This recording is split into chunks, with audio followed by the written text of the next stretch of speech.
no matter what happens, people need shelter. And if we want to go somewhere for whatever reason, whatever crazy stuff that people in charge have done to us or in our sphere, in our area, wherever we are, we want to leave, then have something that you can take with you in exchange for another house, another car, another location, another passport, whatever it may be. And I only know, honestly, I don't know of anything else in the last 5,000 years than gold that actually allowed that.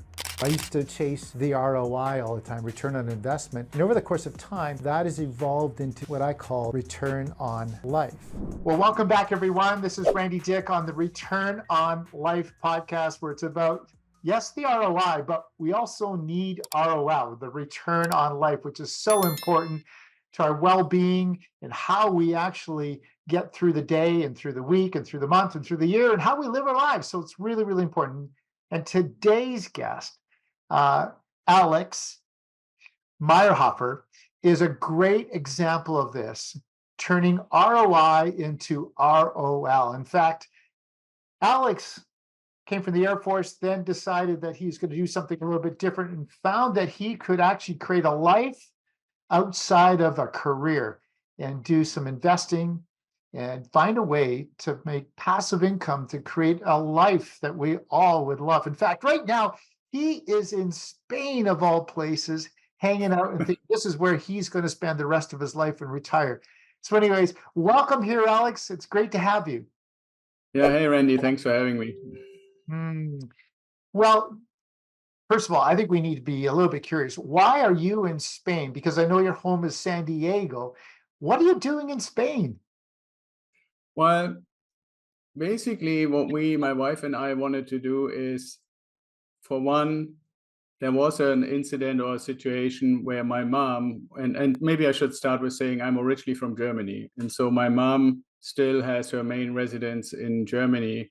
And she had first one and then another hip replacement and wasn't doing so well, even though she's always been known to be fit like a spring chicken, even in her early 80s. But that concerned me a little bit. And my sister said, it's kind of time, after you've been in the US for 30 years, that you take a little bit of the share and the burden as well.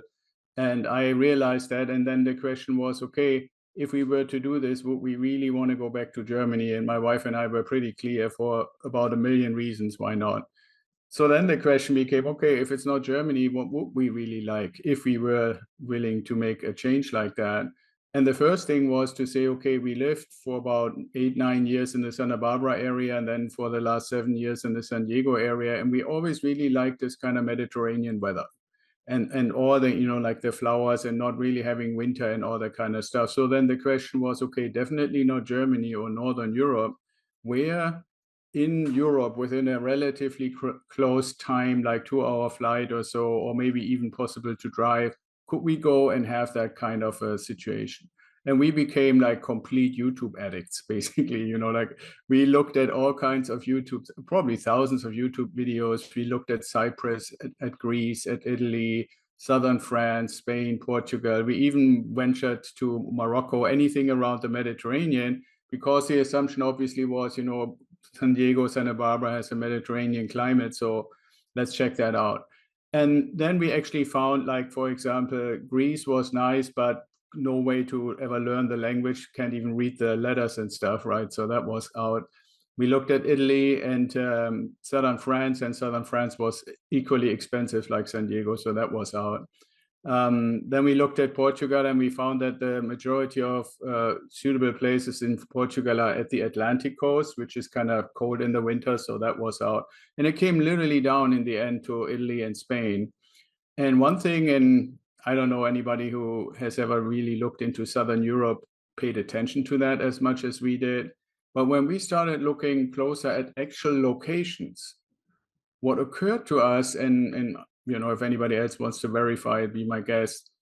Every time we watch these videos about locations in Italy and locations in Spain, the one stark difference was that Spain was much cleaner, or at least appeared to be much cleaner. And maybe it's a German thing or what, I don't really know, but we ultimately said, yeah, we kind of like that they're looking after stuff and keeping it nice and keeping it clean and stuff. And now that we're here, I really have to say, we didn't go to Italy, so I don't want to say this was right or wrong, but at least for where we are right now, I can say it's amazing. I mean, one little example, and I don't want to rattle on too long, but they have pretty much every day somewhere in their vicinity, they have a farmer's market. Right. And not only is the stuff super fresh, grown locally and amazingly cheap when you come from the West Coast, whether it's Vancouver or San Diego or Santa Barbara. But so they have this market in a huge parking lot. And the market, let's say, ends at 2 p.m. And at 5 p.m., if you didn't know there was a market, you wouldn't know there ever was a market that day. Everything is spick and span clean, no litter. The cars are parking again as if there was nothing before in 3 hours. Right. And so that for us has actually proven to be, yeah, that's kind of nice, right? Like you have something and it might be a little messy, but shortly after it's all back in place as it should be. Wow. Well, you're, I think, living a dream that a lot of us North Americans would like. You're in a Mediterranean climate. There's something, I think, probably very romantic about being in Spain and just enjoying that lifestyle. So I think a lot of us go, wow, that is a pretty cool idea of return on life. I have a question. So you're German. Why would you not go back to your motherland? What caused you to not say, I'm not going back to Germany? Well, I give you the biggest things. There's otherwise the list. I would only talk to you about another item, another. It's such a huge list. But the biggest thing, it starts out obviously the very first thing, and what actually really motivated us very strongly to go to the US in the first place is the weather. Especially I'm from northern Germany, and as you mentioned, I was in the Air Force, and our last assignment base before we went actually over for this exchange job that I was lucky to get with the US Air Force, we were stationed in northern Germany. And one of the things that came with that is this kind of really somewhat cold but also damp weather. And my wife was basically always sick. All the joints were aching and everything was aching. It was super uncomfortable. So that's obviously, when your partner is like feeling miserable, you don't want to repeat that. Now, the other big picture thing was that I haven't really retired yet. I'm still mentoring. I'm still doing consulting work and stuff like that.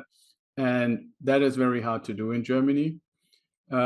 Mainly, and this is not just for the work I do, but for anybody, even though you might be a citizen, like in my case, the bureaucracy is off the charts. It's literally Germany, and I know that it's maybe a title that very few people have ever heard, but Germany is the world champion in bureaucracy. And it's like either number one or number two in Texas too, right? So that's not a really good combination, so that's the other thing, right? Like we have always been people who like to, find something and then maybe change it, and just imagining how crazy it would be. I mean, I give you an example here with this house that we bought recently.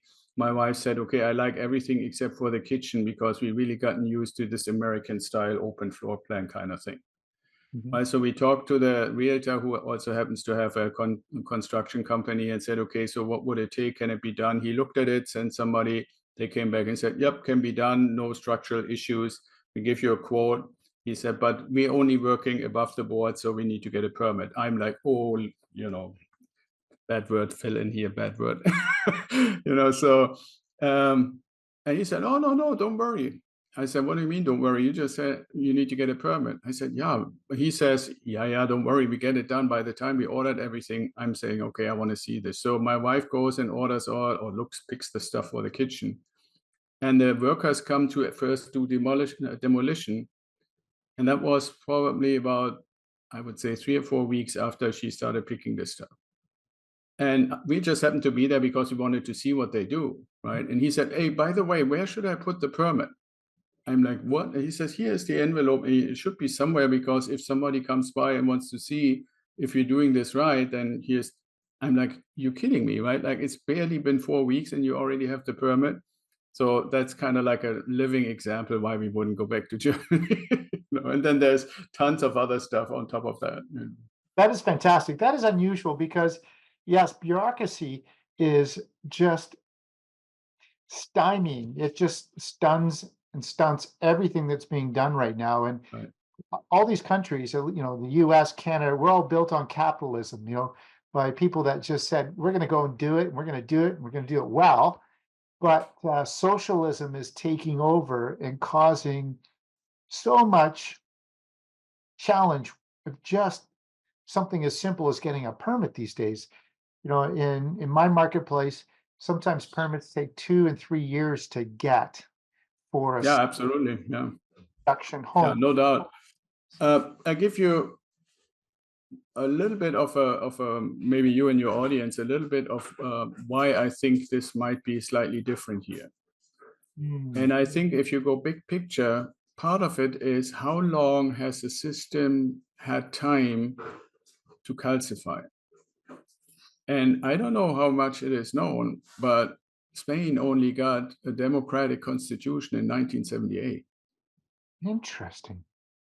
Right. And if you compare that to Germany, for example, with 1948, that's 30 years more of calcification. And if you go to the US, it's 248 years or something like that. So that's something to consider when you start fresh with a new constitution, a new set of rules, a new set of political systems. I'm suspecting in some ways they're just not that calcified yet. That's an interesting observation. I never thought of it that way, but it does make sense. Even our taxation rules and laws. It's a book this thick, and every year, there's something that's changed to it multiple times, and then, every accountant is trying to find a way to, work their way in and out of, the accounting of taxation. And so just Yeah, but if you ask yourself, why are startups so much more agile than large established companies? I think it is for a similar reason. Or if you say, okay, how can a place like China that everybody had the little green yellow man in their minds when I grew up, and you go back and say, okay, there was this guy Deng Xiaoping about 40 years ago. That's about similar to Spain. I'm not drawing a comparison. I'm just saying, so their system, they basically did tabula rasa, let's start fresh, new system. We do some capitalist stuff, never done that before. Right. Boom, here you are 40 years later, and you can barely believe your eyes. Right. So there's something to it. I'm not saying I have this scientifically down, but when you look around and say, where is agility? Where is innovation? Where is growth? It's not in systems that have been around for 80, 90, 100 or more years. Makes total sense. When you think of a startup, what a startup is so flexible, nimble. They can move left, right, up, down. Yet, the IBMs of the world, they're stuck. They're like massive ships that can't change direction quickly and pivot. So observant. I really appreciate that, Alex. That's a great thing that you just shared. Tell us how you've been able, because this is why we're here. Why are you able to do what you do? And you've created something called the Ideal Wealth Grower, and you've trademarked that too, which I think is just fabulous. You're such a big thinker.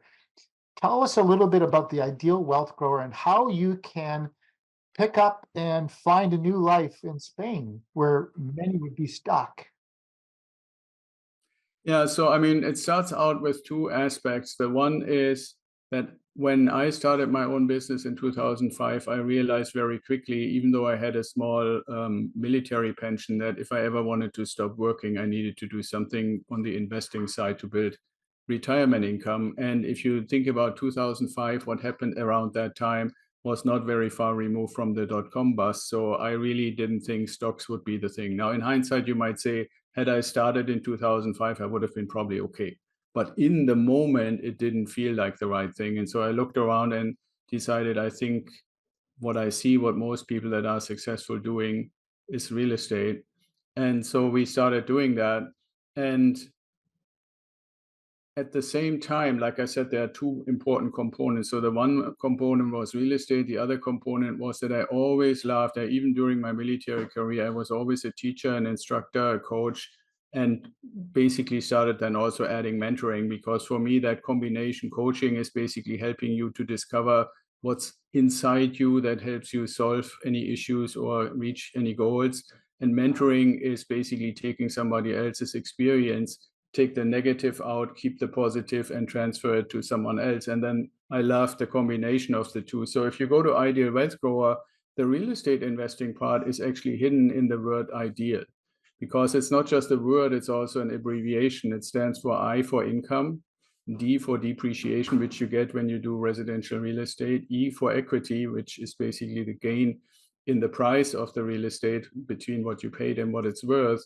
Then you have the A for appreciation, and then you have the L for leverage, right? So the word ideal is literally an abbreviation. And then wealth is what we want to get to. And grower is an extension of something that I learned when I went to college after my, or to university after my military career. And it goes to a book from a guy named John Whitmore called Performance Coaching.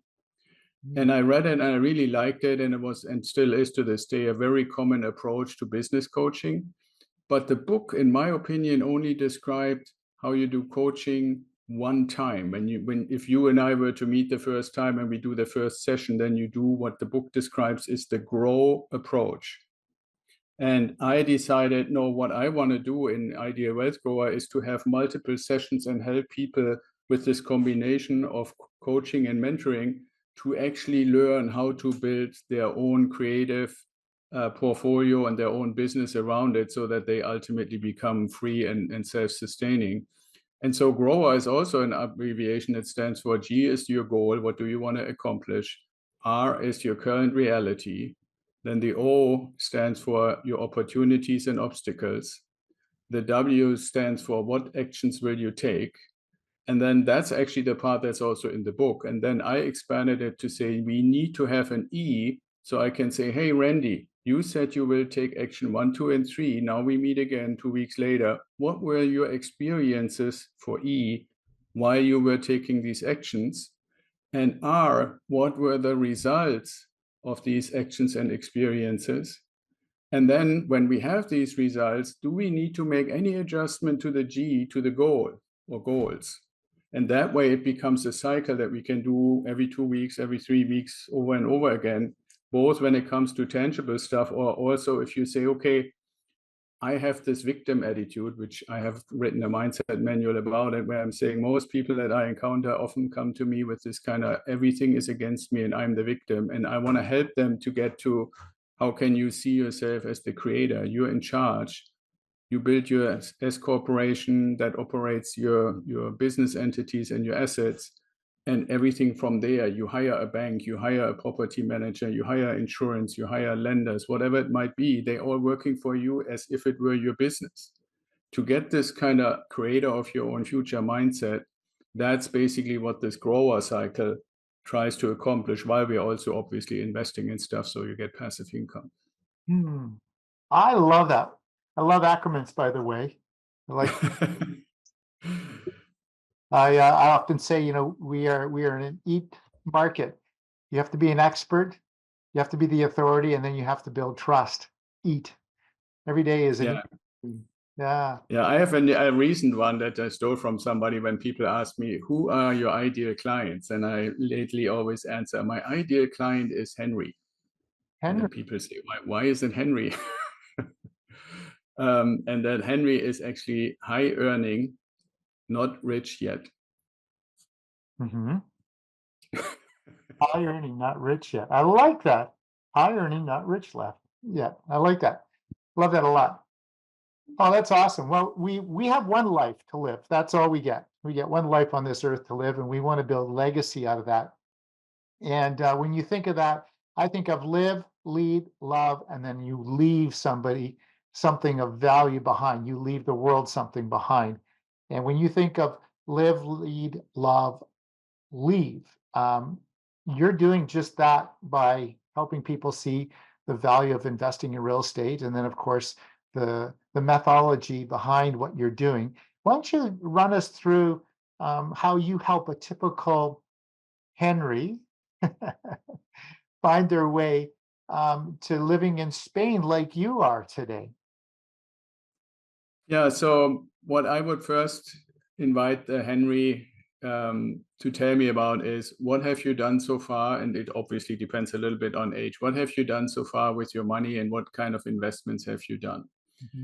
The second thing would be then to identify what is the goal, and in our context, like you were just speaking about, potentially living in Spain, what is the number of monthly passive income that you would like to get to so that you can either live in Spain or wherever you want to live, or live the life that you want to live. Some people want to travel, some people want to go after a certain passion that doesn't make money or whatever it may be. So we need to identify that number and then look at what's already been done. And then the third step is based on that, and especially because people that join my tribe, as I call it, have already understood, or they heard me on a podcast like yours, Randy, or other opportunities. They know that my most dominant thing to invest in is residential real estate. And so then we go into, okay, do you want to overemphasize cash flow or do you want to overemphasize appreciation? Now, right now, most of our clients look for cash flow because they know when we have emphasis on cash flow, then we get faster to this point where we can live anywhere. It doesn't have to be Spain, but could be. So what do I mean by that? If you say, okay, my number, let's just say, is $5,000 a month. I'm just grabbing this.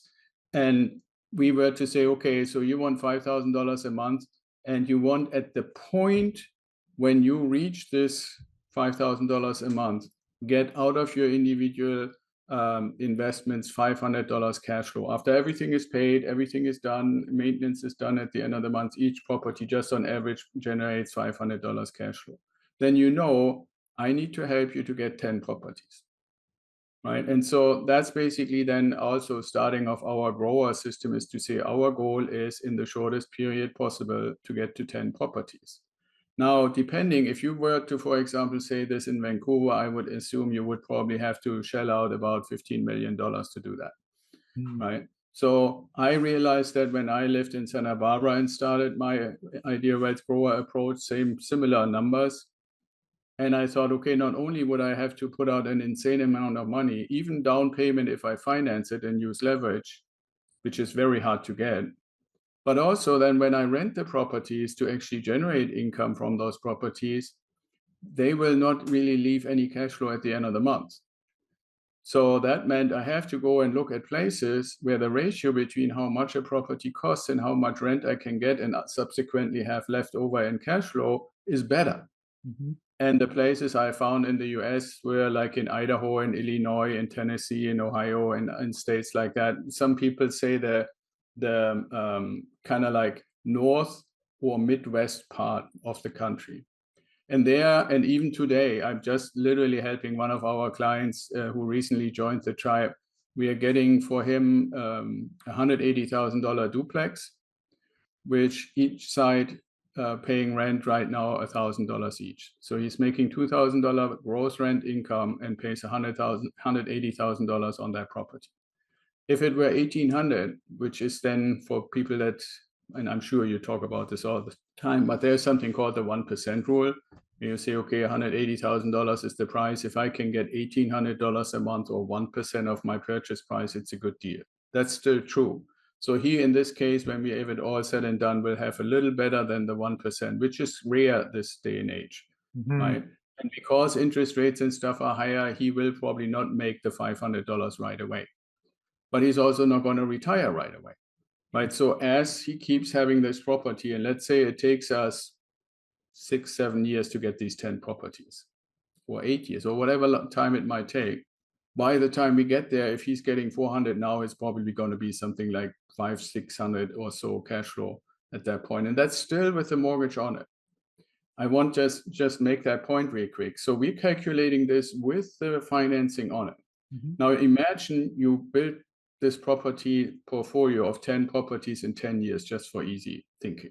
So in 10 years, you have the current purchasing power, because you have to always keep in mind what buys you 5,000 now. In 10 years, you probably need 7,000 or something. But the rents increase and everything is inflation protected. So now in 10 years, here you're making the money that is equivalent to 5,000 now. Mm-hmm. About another 10 years later, most of your mortgages will be paid. And then you make this massive jump in monthly income from what is equivalent today to $5,000 to probably something like $12,000. And that's why you never really need to look back anymore if you can basically work on it. And one way I always emphasize is for the Henrys. they typically don't really need that cash flow while we are in this accumulation phase. So they have actually two options. They can either put this $500-600 a month aside and apply it to the next purchase as a down payment, or as long as interest rates are really high, they can pay it as extra principal into their mortgage to reduce the balance faster than they would otherwise do. Yeah. That will then also mean in 4 or 5 years, when interest rates are maybe more moderate, they refi a much smaller amount, which ultimately means they will have more cash flow coming to them after that refi. If they keep the money and accumulate it for each of the properties they buy over time, then that will just mean they can buy the 10 properties faster. So you have both options, but ultimately what I'm helping people to do is use the network. And I think it's really important. I'm sorry that I'm rattling on a little bit, Randy. It's important for people that listen to us to understand, I went through all these steps, and over the last 15 years have built all these relationships to turnkey providers, to bankers, to insurance people, to property managers. So when somebody joins us, they're not just joining to get the education, they're literally joining that network of relationships, and they can plug in and immediately start. I love the way you shared that. That's so great. You know, appreciation, and of course, I help a lot of people buy investment properties as well. And cash flow is not as sexy as appreciation. People seem to like gravitate to appreciation because it's these big sums of money, you know, within 1, 2, 3, 5 years, whatever it may be. But really, it is about the cash flow, and the cash flow is the king. And I know different markets, you know, some markets cash flow is almost impossible, yet appreciation exists. But I see appreciation as kind of cash flow as the main course, if we're talking meals, and appreciation's the dessert. Trust that Now that's interesting. You know what? I see it actually a little different. I agree with the cash flow being the main course, but I actually like to think of appreciation as an appetizer. And the reason I'm saying that is, if you take a property in Vancouver that, let's say, 5 years ago you bought for 500,000 and it's worth $1 million now, right? And let's just say for some crazy reason you were to have tenants that actually pay you the 1% that we mentioned before. Yeah. If you wanted to rapidly increase your portfolio without letting go of anything, you would tap into those 500,000, come to me, and I would basically help you buy 5 to 8 properties in the Midwest that are all cash flow. And it's still either break even or whatever it might be doing in Vancouver, but that equity, that appreciation that's sitting in there becomes, and that's why I call it the appetizer. It's the appetizer for the next purchases. And the faster it basically accumulates, the quicker you can get to the next main course. I appreciate that. Yeah. You know, what I've helped others do too is that sometimes we can move too fast in buying properties, or maybe not move too fast, but at some point you've now accumulated 10, 15, 20 properties, and you're struggling making good cash flow because they're all just kind of working. And so often I've instructed my clients to, hey, let's pull back. Let's actually reduce our portfolio so we can pour more money into the best properties. Let's reduce the poor properties, exit out of those, and then pour that equity back in your best properties. And now you've got the cash flow. So that's, again, you know, a longer window, a 10-year plan, a 15-year plan, where at 10 years you start reducing some, so you have awesome properties that really, really help you with the cash flow and give you a life that you absolutely love to live because you've got the extra cash.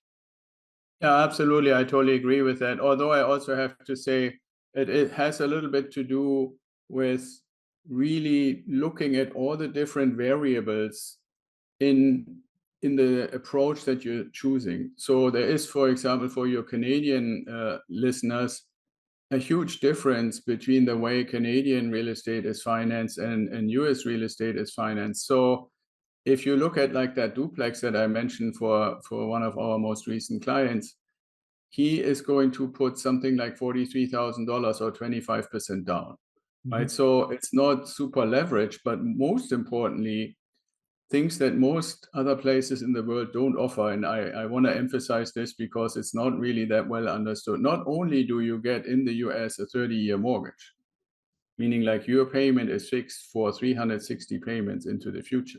Mm-hmm. The really amazing thing is if you get that mortgage right now where all the central banks have high interest rates, and let's say for an investment property, our client pays 8% interest. If I'm just going to speculate here a little bit, in 2027, mortgages have gone down from 8%, let's say, to 5.5%. We can refinance in the US without a penalty. And at that point, you have two options. You can say, I want another 30-year, pay off the old, get the new one. Or you can say, okay, I'm now 5 years in or something like that. I want a mortgage that is just for the remaining time at a better rate. And if you're making, let's say, $400 cash flow right now, you will probably make $600 or $700 then without changing anything, right? So your payment is going to be less, your income is going to be the same because the rent is not going to come down. You just make more cash flow. In Canada, you don't get the benefit of saying, okay, I want to fix this down. Whether it's low interest or high interest, you just can't. Mm-hmm. Right. And that's something that is a little piece of advantage why I'm always loving to talk to hosts like you and audiences, because there is this really tight relationship between Canada and the United States that makes it much easier for a Canadian to invest in the US than, let's say, somebody from Germany or Europe or Spain or any other place outside, right? There's just a different connection there. And so Canadians can take advantage of these rules. The only thing that they don't get full similar advantage to a US citizen is on taxes, because there are certain things in depreciation and stuff like that, that if you're not living in the country, you just don't, you're not really getting that advantage. But everything else you do. And so if you compare the variability of interest rates in Canadian financing with this safety of financing in the US, it's definitely something to consider. Mm-hmm. Well, and the other great thing that the US has that Canada doesn't, we have capital gains that are very, they penalize us a lot. In fact, I can sell an investment property today, and of course, I'm going to pay tax on the profit, where you've got the 1051, you've got 6 months to roll that money back into something else. So some huge advantages stateside versus Canada when it comes to investing over and over and over again. No, absolutely. And that is actually something I oftentimes explain to my clients and to audiences, and with a certain level of perplexion when I think about Canada and a lot of other places. If you really think about who are the quote unquote entities who can provide shelter to the citizens, for those citizens who don't have enough money to buy their own, it can either be the government or private investors. So to me, it has always made total sense to say, if some private investor says, I'm investing my money in shelter for the public so they can live in a decent place, and now I decide I want to continue this just in a different location at a different address. So I'm continuing to support a thing that the only others, if it's not private investors, would be the government itself, for them to say, okay, well then, as long as you keep doing this to the benefit of the community, we're not going to charge you the gains on the profit that you potentially haven't even realized. I think that makes total sense. Mm-hmm. Yeah, totally agree. Hey, let's switch gears a little bit. Let's kind of go on a little bit on on a bit of your journey, your professional journey. And you're a brilliant man, and I'm sure you have lots Thank you. of exciting thoughts and ideas in your head. What's the biggest idea or venture that you've done or that you're still going to be doing? Is it this game of real estate, or do you have something else up your sleeve, Alex? No, I think it's not so much real estate. I think it has more to do with how to really become very, very aware about the financial future, first and foremost for my family, and then from there on to our clients and maybe beyond that. I honestly have to say, Randy, I feel, and I don't know if you or previous guests have talked about it, there's some literature out there that I consumed out of interest. One of the really core things that I recommend everybody to read is a book called The Fourth Turning, which talks about, how is each generation impacted and influenced partially by their parents and partially by the environment that they're living in. And what does this do for the economy? Mm, And what the authors basically say is, if you go back the last 500-600 years, you find that everything is running in kind of 80 to 100-year cycles, which is also partially true, because that's about, if you think about when your parents and grandparents are no longer around and you're getting to that age, there's no memory anymore from when they first started out, right? And if you say the fourth turning is basically talking about the 4 times in the year, the spring, summer, fall, and winter.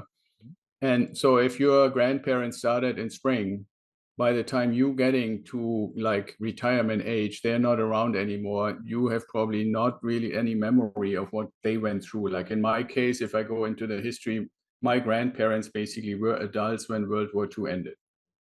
My parents were like little kids when World War II ended. When mm, I came around in the early 60s, yes, I heard about it. There was stuff in history books, but I really didn't experience it. And my daughter is basically even further removed. right. Right. And the decision making and all of the things that are associated with that are in accordance. And I don't want to go any further, but what I'm getting at is I really have this feeling, and I see, because I believe I'm trying as much as possible to observe what's going on, partially for myself, partially in service to my clients, but also out of general interest, that there are things that I grew up with and have been around, and I guess we're probably similar age, all my life, and took them for granted. Who is in power? Who is in charge? Who is really driving what's going on in the world? Who is the biggest economy? Who is the biggest innovator in the world? Where does all this kind of cool new tech stuff coming from? And on and on and on. And I really feel it's changing. Mm, And so when we go back to what do we do and what do I do for my clients, I'm more and more, and this is really important, and I feel like it's important to me, to really hammer almost or preach this diversified portfolio out of real estate, gold and silver coins, a little bit of Bitcoin, a little bit of stock, and then a good chunk of cash. Because I think it is very unpredictable where we're exactly going. But I really feel for the last, I would say probably 5 years, that the status quo is over, is done. I mhm. don't know where it's going, but it really feels like there are massive, big changes happening. And I believe we need to be prepared for them. Yeah, there's some big shifts coming. And, you know, we look at cycles of economics, we look at cycles of capitalism, whatever it may be. But they're moving quicker than ever, it seems like, the cycles. However, with that in mind, I think we still need to look out at least 10 years in advance. Like we need to Yeah. life, our goals, at least 10 years out, and then reverse engineer. Because when we think of 10 years out, we can actually get a little bit crazier thinking, hey, what is the possibilities of this happening? At least we start to prepare ourselves, prepare our minds, prepare the people around us that we love, that this could happen, and not to be doom, gloom, and people that think the world's going to end tomorrow, but just to be prepared. Because when we're thinking about, we're preparing, and then we are not so surprised when it happens. And it's really about using, I think, the two greatest gifts we have ever been gifted, which is curiosity and imagination. And as Yeah. children, this amazing ability to be curious and imagine craziest things. Yet as we grow older, we seem to put those on the shelf, but we need to bring them back out and really be curious and use our imagination to see where we're going, so we're just better prepared for whatever comes our way. Yeah, absolutely. I totally agree with you. But I mean, to add on top of that, I would say if you in the audience, you're listening to us or you're seeing us, I would actually challenge everybody to answer 2 questions. First question is, what will people continue to need no matter what happens? And my answer to that, and you have your own, anybody listening and watching can have their own, but my answer is one of the things is definitely they need to have a place to live. Mhm. So if I have the opportunity to give people places to live, that's probably a good thing. And then the second question I challenge people to answer is, what is the one thing in 10 years, 20 years, maybe even 100 years, but in your lifetime that you will always be able to exchange for whatever the local value currency money might be. And my answer to that is right now it's basically gold, but it looks like it might be in maybe 10 years, it's probably more established. It might also be Bitcoin.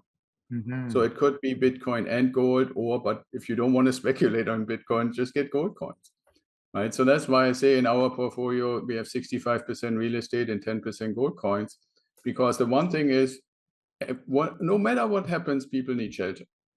And if we want to go somewhere for whatever reason, whatever crazy stuff that people in charge have done to us or in our sphere, in our area, wherever we are, and we want to leave, then have something that you can take with you in exchange for another house, another car, another location, another passport, whatever it may be. And I only know, honestly, I don't know of anything else in the last 5,000 years than gold that actually allowed that. Right. And we're not talking about holding stock. We're talking about holding bullion, correct? No, I'm actually talking literally about coins. Yes. Yes. Yeah. If you get Krügerrand or you get American Eagle or you get a British Sterling, they have a name for it too, Britannica or something like that.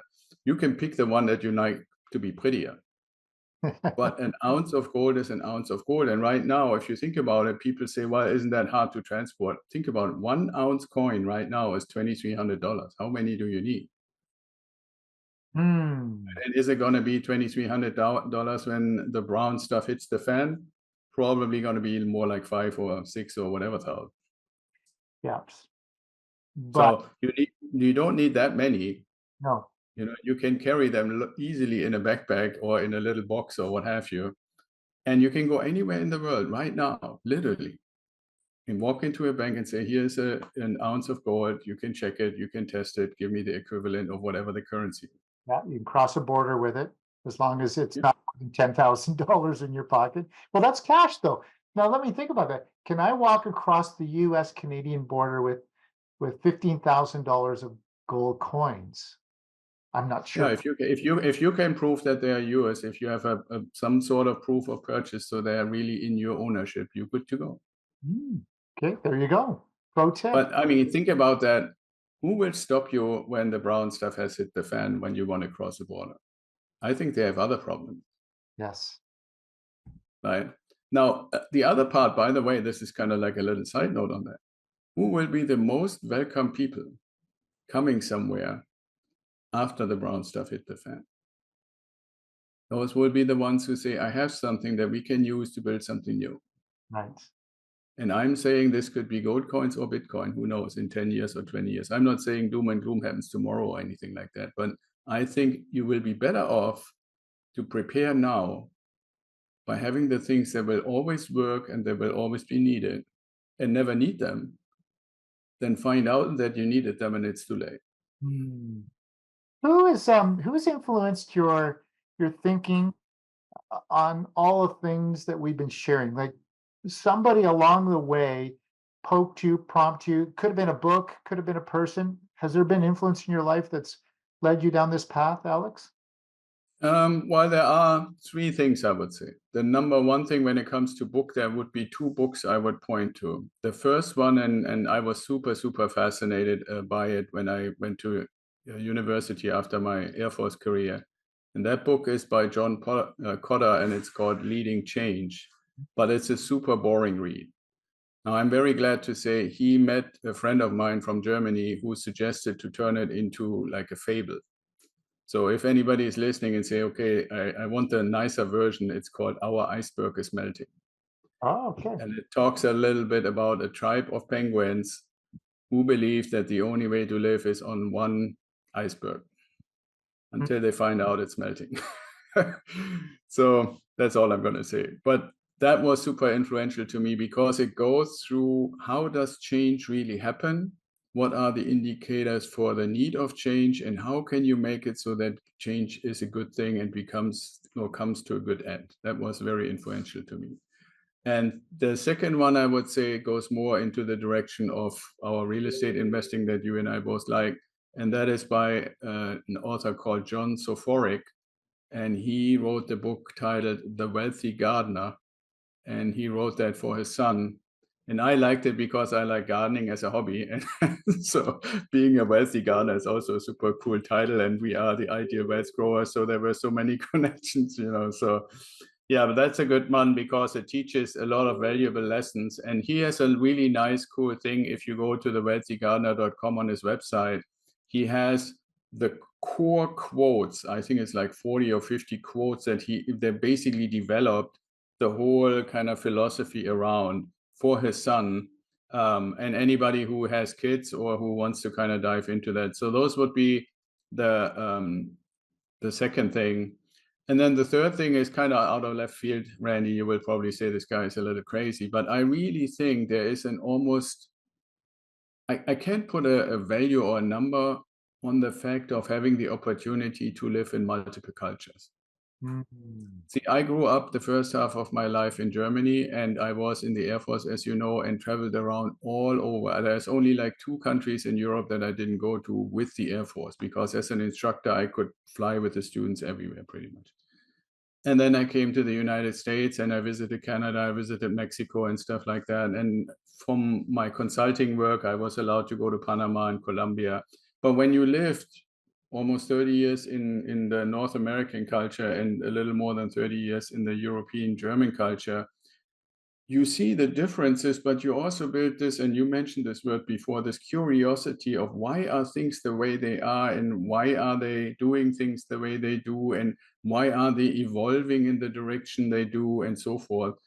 And that seed of curiosity for me, I would say, has always been there, because I had this opportunity to see this cultural sphere and then this other cultural sphere, compare and contrast, and start looking, okay, what's my own thinking, my own opinion, my own view on these things. And I'm very blessed to have time to think about those kind of things, and sometimes write about it and reflect on it and so forth. Well, that's fantastic. I've got 2 new books to read, and Yeah. books on change, because change is the hardest thing for most people to do, yet change is always happening, and they just need to embrace it. And I love change. My wife would maybe say I don't, but I do love change. And so that's great. Yeah, I have actually a tip for when I do this with my clients. I always say, when you get the book, Our Iceberg is Melting, then go on YouTube and find the soundtrack for Happy Feet. Remember that movie with the penguins? Yes. It's such a joy if you have the book and you see Happy Feet let it play in the background, and it's like a treat. That's awesome. That's awesome. Well, let's finish this off with a speed round. A few questions on speed round. It's been so fun, and I've learned so much. So thank you for that so far. But speed round. Alex, fine dining, takeout, home cooked meal, or Uber Eats? Home cooked barbecue. Home cooked barbecue. Okay.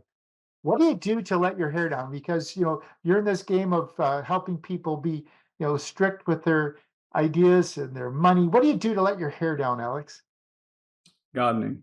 Gardening. Okay. Yes, I should have known that one. Do, Go do, ahead. do you enjoy music, Alex? Some, yeah. There are some singers I like, and I can't pronounce their name sometimes, but yeah. So what would be your favorite band then? Oh, band. I think I would probably go with Pink Floyd. Pink Floyd. Oh, very good choice. Very good choice. Do you prefer text, email, talk, or in person?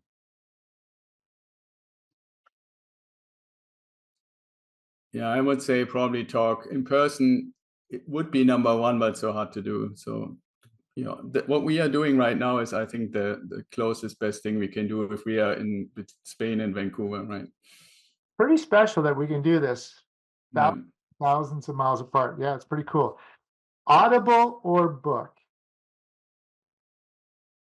Audible, if I just enjoy listening. If it's really deep and I want to put my notes and stickies on it, I order it in in the real book afterwards. So I read most of those really important books twice. Once I listen, and once I get it and then start scribbling in it. We're a lot alike. I do the same thing. If I really enjoy a book, I buy the book. Yeah. I can start with Audible, and then if I'm Right. getting into the book, well, then I need to have the book because I want to write notes in the book. So kind of do both, but I love that. Okay, last question.